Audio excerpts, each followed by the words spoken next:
Thanks for checking out my video.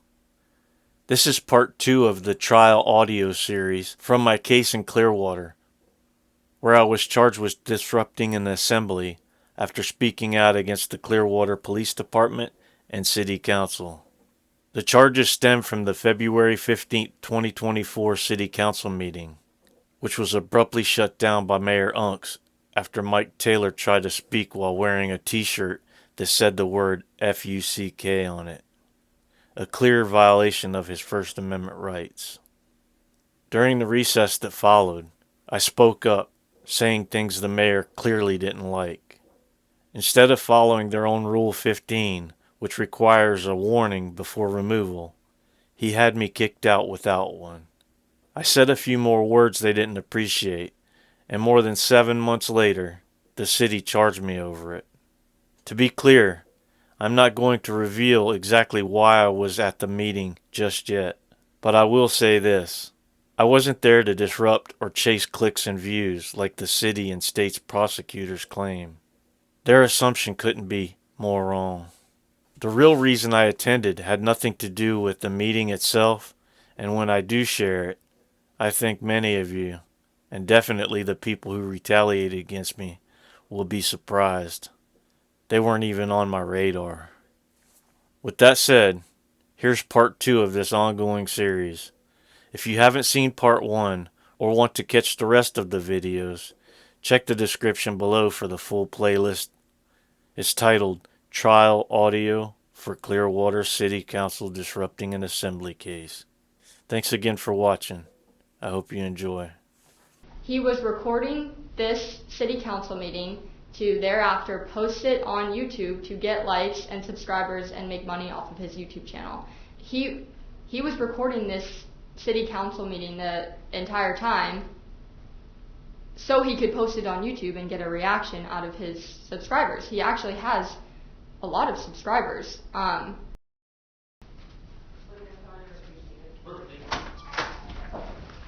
right, please. And everybody please stand, raise your right hand, face the clerk, and receive the oath. Do you solemnly swear or affirm that you will answer truthfully all questions asked of you as prospective jurors from the feedback? I think you can be seated, everyone, and good morning, members of the jury panel. My name is Judge Brett Semitovich, and I'll be presiding over the trial of this case today. I would first of all like to welcome each of you to the criminal court complex. I am aware that for some of you this may be your first call to jury service and that these proceedings may be unfamiliar to you. I also understand that some of you may feel somewhat apprehensive or nervous about these proceedings, but part of my duties and responsibilities are to explain to you what your duties and responsibilities are and to explain to you how the trial is going to be conducted today. The case that is set for trial is the state of Florida versus Anthony HUFFMAN.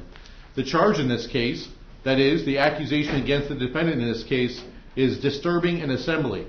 Counsel for the state, are you ready to proceed to trial? Yes, Your Honor, we are. All right, counsel for the defense, are you ready to proceed to trial? Yes, Your Honor. All right, thank you. I'm going to read to you what is called the information.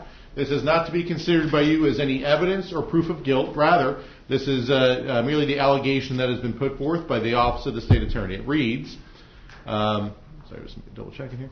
It reads, in the name and by the authority for the state of Florida, Bruce Bartlett, State Attorney for the 6th Judicial Circuit of Florida, in and for Pinellas County, prosecuting for the state of Florida in the said county, under oath, information makes that Anthony HUFFMAN in the county of Pinellas and state of Florida on the 15th day of February in the year of our Lord 2024 did willfully and maliciously interrupt or disturb any school or any assembly of people met for the purpose of worship, disturb any school or any assembly of people met for the purpose for the worship of God or any assembly of people met for the purpose of acknowledging the death of an individual or for any other lawful purpose, to wit, city council meeting, contrary to chapter 871.01, subsection 1, subsection A, Florida statutes, and against the peace and dignity of the state of Florida. Now, the purpose of jury selection is for to select 6 jurors who will fairly and impartially try the issues in this case based only upon the evidence presented during this trial. What is going to happen is after the question and answer period by the court and each of the attorneys, we will take a short break. During that time, the attorneys will come up here to the bench, and they will each have a certain number of challenges that they can make to excuse you from the jury without a reason. Every case is different, and each person has different life experiences that may make you more or less suited to sit as a juror in each particular case. Therefore, if you're not selected to sit as a jury member on this jury, please do not feel offended in any way or feel that your honesty or integrity is being questioned. I would request that each of you be honest, candid, and straightforward in answering all the questions that are put to you here today. These questions are not meant to embarrass you or pry unnecessarily into your lives. Also, if you have information that you do not wish to share in front of everyone here today, please raise your hand and you can come up here to the bench and we will talk about it in private. I would like now to introduce you to some of the folks that will be involved in the trial today. First, sitting to my left are the court clerks. They act as the secretaries, taking care of all the evidence, exhibits, documents, and keeping a record of all events that occur during this trial. Next is the court reporter. There is no court reporter here today in person. If anyone's ever seen a TV, movie, or show, there's someone furiously typing on a stenography machine in the middle of this area of the court here. Well, we don't have that. What we do have is what's called digital court reporting. There is someone live in a different part of the courthouse who is taking down everything that's being said. So, I would ask that you be as loud and clear as you can. Mr. Huffman is wearing headphones, and he also has prescription shades as well. But he's wearing headphones so that during this question and answer period, any time that you're speaking, I would ask that you stand up and speak loudly so that there's microphones in the ceilings and other parts of the court room that we can all hear what you're saying and everything's being picked up. Finally, the most important people for you who are here today are the deputies or the courtroom bailiffs. Some of you may know them as. They are here to ensure your safety, and if any issues arise during the trial or if you need to communicate with us in any way, you will communicate with them and they'll give a note to me. They will tell you where you need to be, when you need to be there, and so on. During the trial, there may also be times where the deputies are switching in and out, and a lot of times I see jurors get all excited if there's another deputy coming on. Something going on. That's not exciting. Well, maybe it's exciting, I guess, but really it's more just a function of a normal courtroom, and they're taking breaks like anybody else. So if that's happening, realize nothing exciting is going on, and please stay focused on the facts and arguments that are going on. Now, to get things underway, I will ask the counsel for the state to please stand and introduce themselves to the panel. Yes, Your Honor. Good morning. My name is Nikita Goldenberg. Good morning, everyone. My name is Tessa Brown. And we represent the state of Florida. And I believe we also have at the state's table an intern who is undergrad, is that correct? Florida State, did I get that right? I remember that? University of Georgia. UGA, oh sorry. Well, that's fighting words, I guess, if I did that the other way. I apologize. So University of Georgia, who may be a future lawyer who will be observing the trial here today as well. Thank you very much. Will counsel for the defense please stand and introduce themselves to the panel and introduce your client as well. Yes, my name is Caroline Evans with my co-counsel Jamie DeWitt, and we represent Mr. Anthony Huffman. All right, thank you very much. Now, does anyone on the panel think that they may know any of the lawyers, myself, anyone else here in the courtroom? If so, please raise your hand. Okay, seeing no hands. Now I will now ask the state to read the names of any potential witnesses who will be called at trial. Yes, Your Honor. The witnesses today will be Rosemarie Call. She's a clerk for the City Council. We have Detective Jonathan Vangeli from Clearwater Police Department, Sergeant Jared Stiff from the Clearwater Police Department, and Detective Elliot Lightfoot from the Clearwater Police Department. All right, thank you very much. And I'm sorry, defense, are there any other additional witnesses that may be called by the defense? No, Your Honor. All right, thank you. So members of the jury panel, does anyone recognize any of those names that were read out as potential witnesses? If so, please raise your hand. All right, seeing no additional hands. Now this will be a little bit more back and forth before I turn it over to the attorneys. Has anyone here been involved in any kind of court proceeding before, either as a plaintiff, defendant, witness in any kind of case, whether it's civil, criminal, traffic, military, or otherwise? If so, please raise your hand. All right, seeing a few hands. So let's start with the first row. I think I'm seeing two hands. Miss Dita, am I saying that correct, or Data? Yes, sir. All right. How about you? What kind of involvement have you had? I had a DUI 5 years old, 2019. 2019? Correct. Was that here in Pinellas? Yes.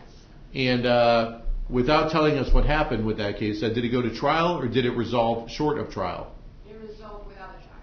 All right. And is there anything about that experience where you feel like you hold a grudge or not against the, if you hold a grudge against the state attorney's office, the police involved, police in general, I should say, Is there anything about that experience where you feel like you may have a difficult time sitting as a juror here on this type of case today?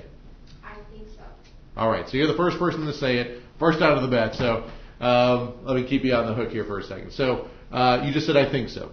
Yes. So a normal conversation, that's how people talk, right? In those hallways, that's understandable. But once you walk through those courtroom doors, we live in a different world. We live in a world of black and white, which I know isn't reality, but here we are, right? So the any room for doubt we kind of treat as a no, or at least there's a possibility that the answer couldn't be yes. So if I were to ask you a yes or no, and those are the only two options that I can give you, is there any chance or reasonable possibility, let me put it that way, where you feel like you may have a difficult time sitting as a juror here in this case based upon your previous experiences? Yes. Okay. And is that because of the experiences with law enforcement that there's a possibility that you may have a difficult time sitting as a juror? I have a difficult time believing in punishment. Okay, fair enough. Thank you very much, ma'am. I appreciate that. All right, so next up, I believe it was Mr. Fixler as well. Yes. How about you? I was just traffic court. It was here at this courthouse. Huh.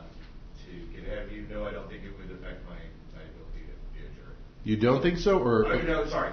No, it will not. Fair enough. Okay, anything about that experience or anything in general where you feel like you may have a difficult time sitting as a juror here on this case? No. All right, thank you very much, sir. Thank you. Anyone else in the first row? First row. Second row, I saw a couple hands as well. Raise them high, if you please.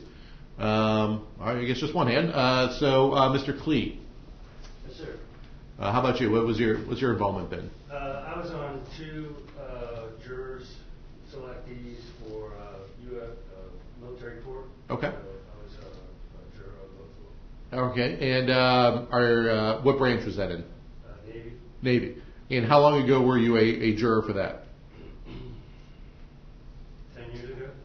Were they criminal in nature or no? No, we're not. Right. Now, different kind of system of justice, of course, from the UCMJ right here. But is there anything about that experience sitting as a juror previously where you feel like you may have a difficult time sitting as a juror here in a state criminal court? No, Your Honor. Okay, thank you very much. I appreciate that. Anyone else? Second row. Second row. Third row. I think I saw maybe a couple of hands. At least. Oh, I'm sorry. I did miss a hand. Is it Bayramov, Mr. Bayramov? How about you? I was sued by New York State. Sued by New York State. Okay, that doesn't sound like fun. How long ago was that? Like 6-7 years ago. Okay. And I appealed, I won, and I'm part of case law. Okay. You say you're part of case law right now, is that what you said? Well, congratulations, I suppose. That's what we said. Is there anything about that experience where you feel like you may have a difficult time sitting as a juror here on this particular case? I don't think so. You don't think so? If I were to say yes or no, do you think there's any chance that you have a difficult time sitting as a juror here in this case because of what you went through? Would you say yes or no? No? Okay, fair enough. Thank you very much. And I believe second row was it, or third row, was it Mr. Schusser? Did I see your hand? Yeah. All right, how about you? Does this include just cases that didn't go to trial as well? Yes. Arrests? Yes. Yeah, I was arrested before. Okay, and what for? Aggravated battery with a deadly weapon with great bodily harm and possession of a bulletproof vest and commits a felony. How long ago was that? This was 2 years ago. And was it, you said it was dropped or no? It was, filed with no information. No info, okay. So was that here in Pinellas? It was. And is there anything about that experience, again, dealing with the police, the court system, the state attorney's office, whoever it may have been, where you feel like you may have a difficult time sitting as a juror here in this type of case? No. Okay, thank you very much, sir. I appreciate that. They see another hand over here on this side. I think one over here, right? Mr. Ballestero, am I saying that correct? Ballestero. Ballestero, okay, yes, Mr. Ballestero. Yes, sir. All right, how about you? I was a witness in a civil lawsuit. All right, did you testify? Yes, sir. And how long ago was that? About 1.5 years ago. And now I need the nitty gritty of the case itself. But what kind of case was it? It was a roofing, they didn't do the job right, sort of thing. Okay. And is there anything about being a witness in a case where you feel like you may have a difficult time sitting as a juror here in this type of case? No, sir. All right, thank you very much. Did I miss any hands? If so, raise them high. Okay, sorry about that. All right, so second row, Mr. Lambert. Yes, I'm sorry, Your Honor. That's all right. I had a traffic violation. I was in here for about 4 or 5 years ago, fleeing and eluding, that I had a real issue with. But Okay, well, let's talk about it. So that's a felony, obviously. Did it resolve? Did they charge it? Let me ask you that way. no, I was reduced. It was reduced to a non-felony, right? Was it a civil infraction or a misdemeanor they reduced it to? I believe misdemeanor. I'm not positive. Okay. And you said it was 2 years ago here in Pinellas County. Is that correct? Yes, sir. And you said you had a real issue with it, and that's fine. Listen, there are no wrong answers here. We want the truth, right? And I like to give this example, which is that if you say, Judge, I don't like it because I don't like that black robe you're wearing, that's okay. I'm not going to be offended. Just so we know what's in your mind. That's what's most important. So when you say you had a real issue with it, what do you mean by that? I had previously fled and elude Pinellas County Sheriff's car in the morning. And then she saw me again and pulled me over when I was not fleeing and eluding and charged me with all kinds of charges that I did not do. Okay. So one of the things that I'll get to this later on is about the ability to judge a law enforcement officer's testimony the same as everybody else. I'll go into that in a little bit more detail later on. But since I've got you on the hook here for a second, Mr. Lambert, do you believe that you would have a difficult time judging a law enforcement officer's credibility the same as anybody else?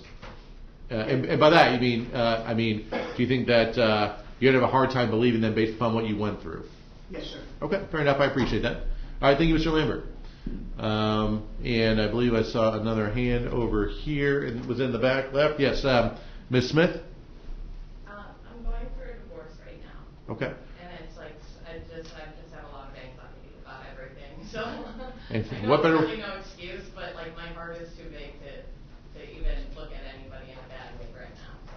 What better way to address anxiety than speaking in front of a 30 of your newest friends, This right? doesn't bother me. Okay. It's the fact that like I've already like lost my house, my kid, not my kids, but you know how the divorce is. All right. So let me ask you. I had to split everything, but I can't fight because I'm just not a good fighter. So I was like, take it off. All right. Well, I guess to that point, so let me kind of tie that into the legal aspects of what you discussed for our purposes. Do you believe that based upon what you went through, one of the questions that we often ask is you were not to take bias, sympathy, you're not to take sympathy into account at all. Some people have a difficult time doing that. Some people say I can't judge a person, even though you're not judging a person. You're determining whether the facts have been proven or not. But some people have a difficult time separating that, and that's okay.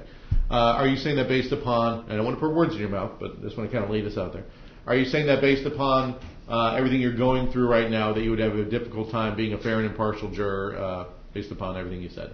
Yeah, probably my whole life because I just have a big heart. Okay, fair enough. I just want everyone to be happy. Fair enough. Well, that's a good goal to have, I will say, if nothing else. All right, thank you, Ms. Smith. I appreciate that. Anybody else? Any other hands that I missed? Now, Mr. Klee said something which I did not include. Has anyone here been a juror before other than Mr. Klee? All right, so just one. Okay. Mr. Rupert, when were you a juror? About 7 years ago. Here in Pinellas or somewhere else? Here in Pinellas. And was it a criminal or a civil case? Criminal. And were you, what kind of case was it? It was an assault case. Assault case. Without telling us what the verdict was, were you able to reach a verdict? We didn't have to, no. The judge intervened before. Okay. Interesting. All right. Well, is there anything about that jury experience that you had beforehand where you feel like you may have a difficult time sitting as a juror here today? No. All right. Thank you very much. Anybody else previous juror experience? If so, raise your hand. All right. Seeing no hands. Now, does anyone here have any? Did I miss a hand? Is there some? Oh, sorry. Does anyone here have any family or close friends who are involved in law enforcement or the judicial system? If so, please raise your hand. Raise them high. All right. So. We'll go through the rows again. And so let me start again with Mr. Rupert. Family or friends?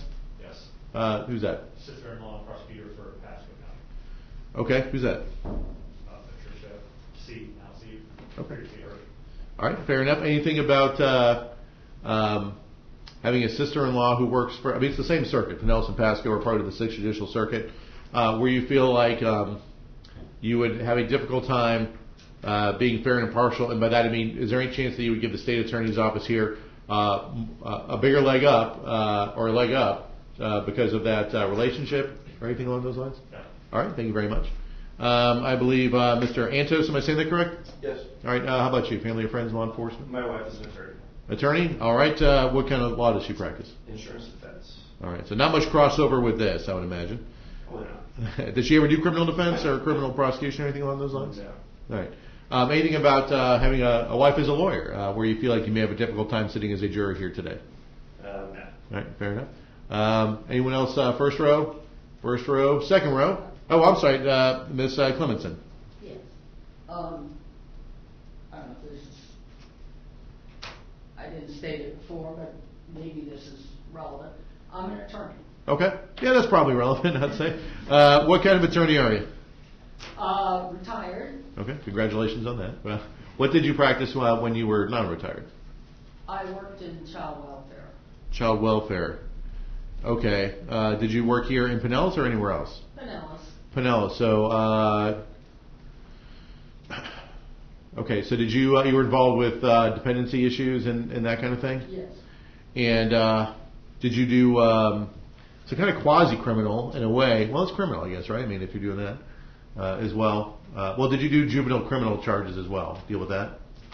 Yeah. Okay. No, I did the dependency. The shelters and all the other, and TPRs and all that. Okay. Well, there's a little bit of crossover with law enforcement as well in terms of having to law enforcement testimony as well, and DCF folk as well. Is there anything about those experiences where you feel like you may have a difficult time sitting as a juror here today? No. And I say this often when we have attorneys. We've had attorneys on juries before also, which is that the law that you may have learned in law school or picked up over your career is one thing, of course. But if you are picked to be on this jury, the law that you were to rely on will only be the law that I instruct you and all the other jurors. So if I read the jury instruction, you're like, well, he left this out, or there's actually this is a part of the law. You could not bring that into the jury room at all. Would you agree to do that? Yes. If you are picked, of course. Okay. Thank you very much. I appreciate that. Anyone else? First row. Family or close friends in law enforcement or the judicial system. All right. Seeing no hands. Second row. Raise them high. All right. Over here, let's start with Mr. Kreisman. Am I saying that correct? Yes, sir. All right. How about you? So close family friend is Chief Tony Holloway, St. DPD. Okay. Fair enough. So I was trying to get to law enforcement for this exact example, and you're the first person. So it's this is not the St. Petersburg Police Department in terms of the officers that we're testifying to today. But what the law states, and I talked about this briefly with Mr. Lambert, which is that what the law states is that you're not to judge a law enforcement officer's testimony differently than anybody else. What that means is that you can't give them more credibility simply because they're a law enforcement officer, or less credibility simply because they're a law enforcement officer.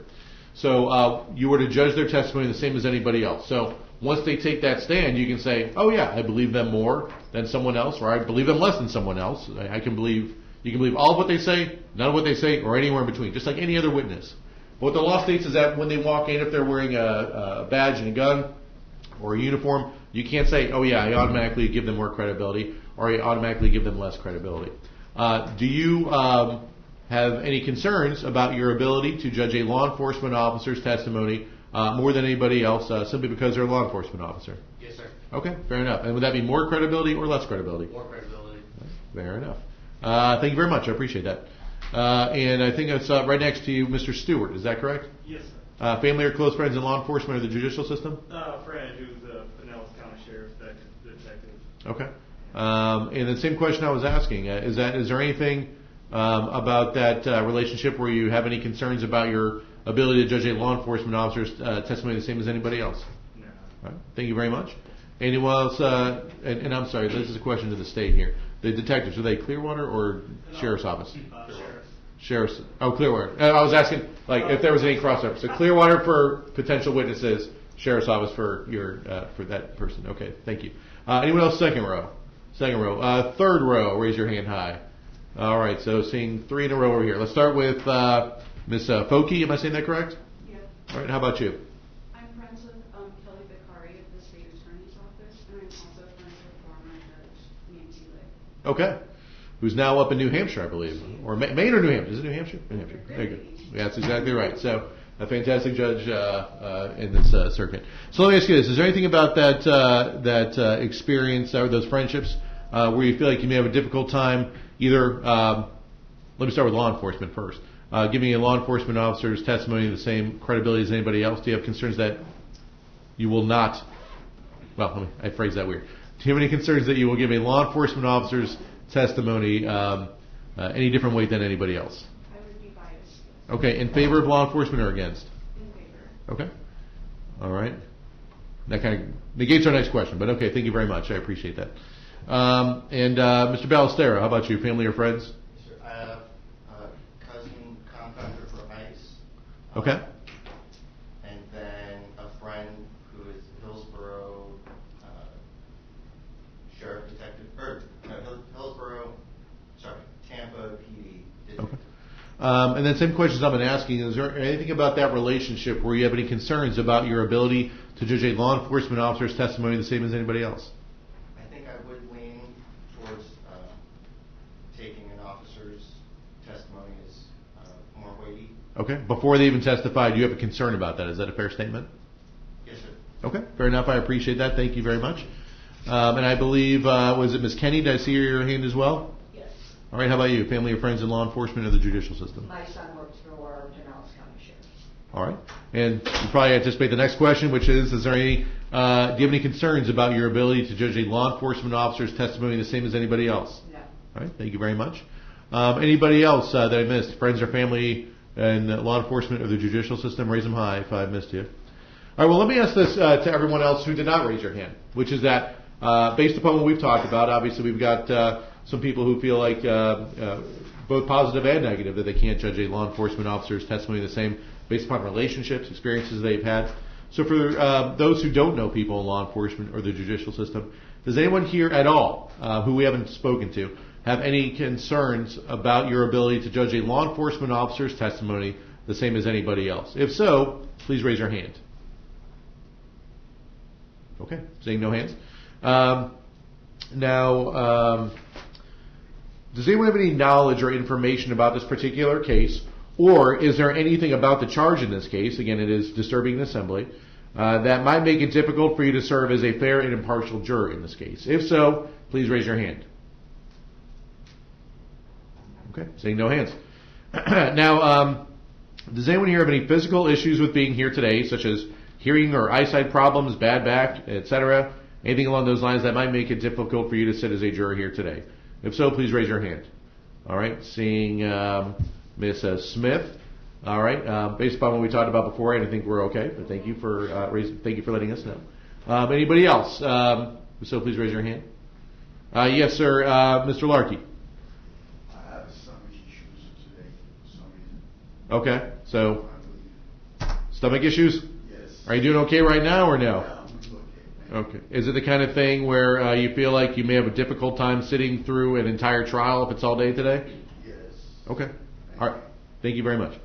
And if you need to take a break, just let the deputy know, okay? Okay. All right, fair enough. Anybody else? Physical issues being here today?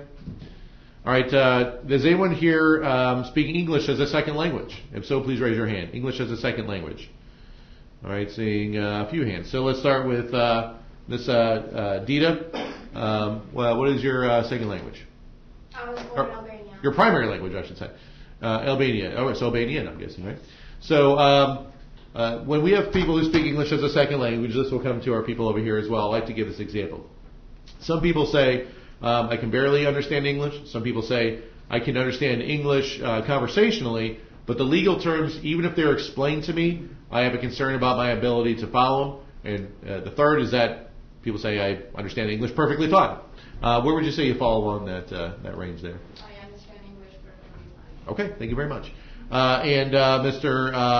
Bayramov, what's your primary language? Bulgarian. Bulgarian. Same example I gave. Would you where would you say you fall along that line there? I think I'm ready for permission. Well, again, you said you think. So that's the issue. So do you have any concerns about your ability to understand anything here today in English? No. Okay. Yeah. Have you been able to understand everything I've been saying so far? Yes. All right. Thank you very much. Appreciate that. And then Mr. Larkey, I think we're good based on what we talked about. Okay. All right. Thank you very much. All right. Anybody else speak English as a second language? Raise your hand high if you do. I speak second language too. Oh, Mr. Larkey? Oh, yeah. I'm not going to go with it just because of what you told us beforehand, but thank you very much. I appreciate it. All right. So, does anyone here have any pressing family, business, or personal matters which might preoccupy you to the extent that you would not be able to give your full attention to this trial? If so, please raise your hand. All right. So, seeing a number of hands. And before I get back to you, I'll ask you to raise your hands in a second. Let me set the table here. This will be a one-day trial. Okay. Today is that day. Will it go past 5? I don't know. That really depends on you. In theory, there could be 20 seconds of testimony. Sounds like there won't be, but and then nobody makes any argument. You go back and testify. You can deliberate. I mean to say, you can deliberate for 20 seconds. You can deliberate for 2 hours. You know, it's up to you. We don't know. So there's a chance you could go past 5. Could be later. Could be we just don't know. So, is there anyone here? Let me reframe the question then. Who, for whatever reason, due to pressing family, business, or personal matters, can't stay past 5 for whatever reason, or you got something going on that you need to let us know. So let me go to you, Ms. Taylor. I think I saw your hand, correct? Yes. All right, what's going on? Renovating my salon today. Okay. And is today the only day it's getting done? No. All right. Is it the kind of thing, are there other people who are able to, are you the owner of the salon? Yeah. All right. Are there other people who are able to help out today or no? Yeah.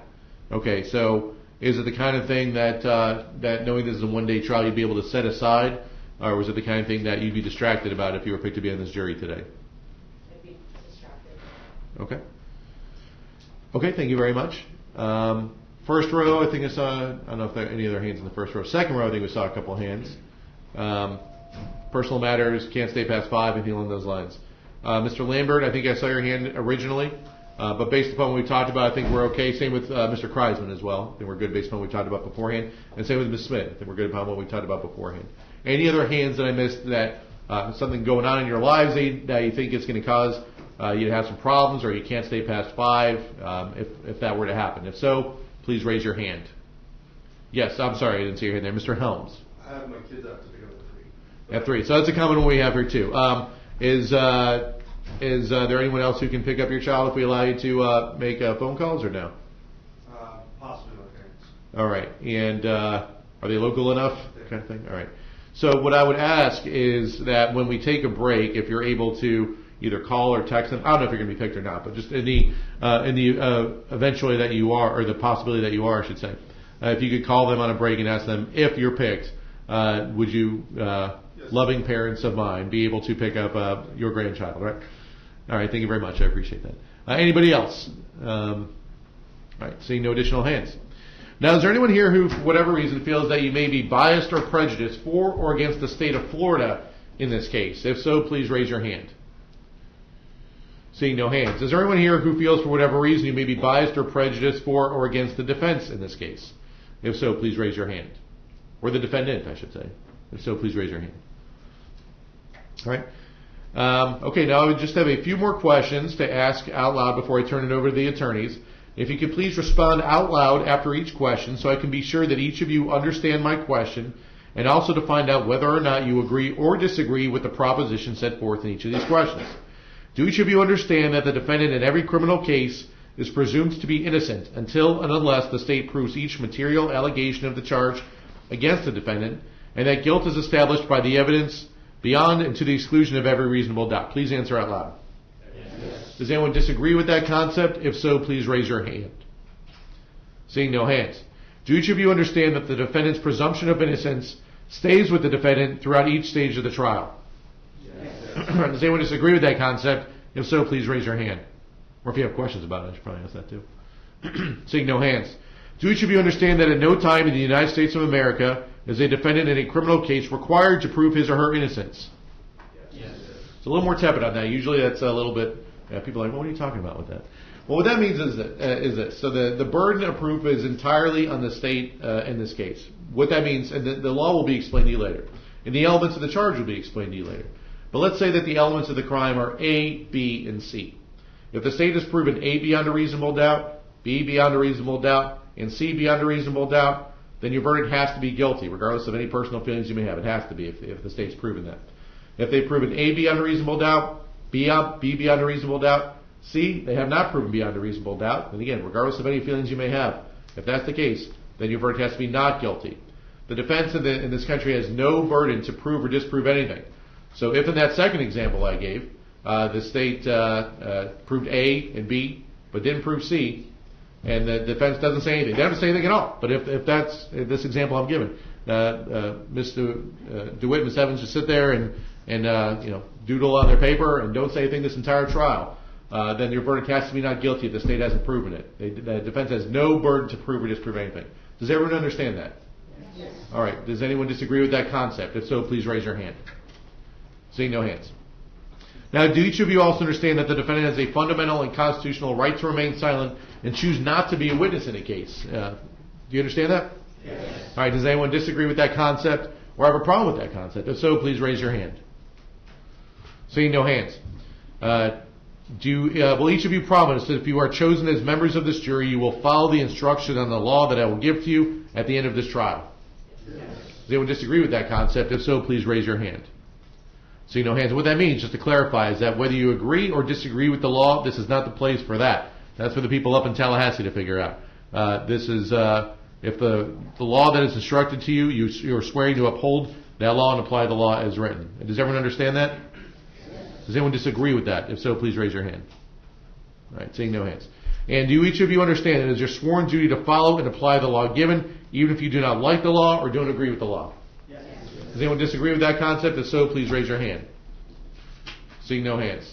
The last thing I'm going to do to you is, because I'm going to read this to you at the end of the trial, if you are picked to be on the trial itself, and it may be raised by the attorneys, it may not be, but this is the legal instruction on plea of not guilty, reasonable doubt, and burden of proof. It reads, the defendant has entered a plea of not guilty. This means you must presume or believe the defendant is innocent. The presumption stays with the defendant as to each material allegation in the information through each stage of the trial unless it has been overcome by the evidence to the exclusion of and beyond a reasonable doubt. To overcome the defendant's presumption of innocence, the state has the burden of proving the crime with which the defendant is charged was committed, and the defendant is the person who committed the crime. The defendant is not required to present evidence or prove anything. Whenever the words reasonable doubt are used, you must consider the following. Proof beyond a reasonable doubt does not mean proof beyond all doubt. A reasonable doubt is not a mere possible doubt, a speculative, imaginary, or forced doubt. Such a doubt must not influence you to return a verdict of not guilty if you have an abiding conviction of guilt. On the other hand, if after carefully considering, comparing, and weighing all the evidence, there is not an abiding conviction of guilt, or if having a conviction, it is one which is not stable, but one which wavers and vacillates, then the charge is not proven beyond every reasonable doubt, and you must find the defendant not guilty because the doubt is reasonable. It is to the evidence introduced in this trial and to it alone that you are to look for that proof. A reasonable doubt as to the guilt of the defendant may arise from the evidence, conflict in the evidence, or the lack of evidence. If you have a reasonable doubt, you should find the defendant not guilty. If you have no reasonable doubt, you should find the defendant guilty. Now, those are all the questions and statements I have at this time. State, do you wish to inquire? Yes, Your Honor. May I inquire? Yes, you may. Thank you. Good morning again, everybody. My name is Nikita. Oh, and then Mr. Goldberg, if you can just, there you go. Microphone, please. Thank you. Of course, I have it, sir. That's all right. Good morning, everybody. Okay, thank you. So, one of the main reasons we do jury selection, among some of the other ones the judge said, is this is how we choose a fair and impartial jury. So that's the end of part 2. Stay tuned for part 3. Once it becomes available, I'll put the links down in the description. If you want to click on the playlist at any time, you can click on the playlist, and as I add the videos, they'll be in that folder. Again, thanks for watching and have a good day.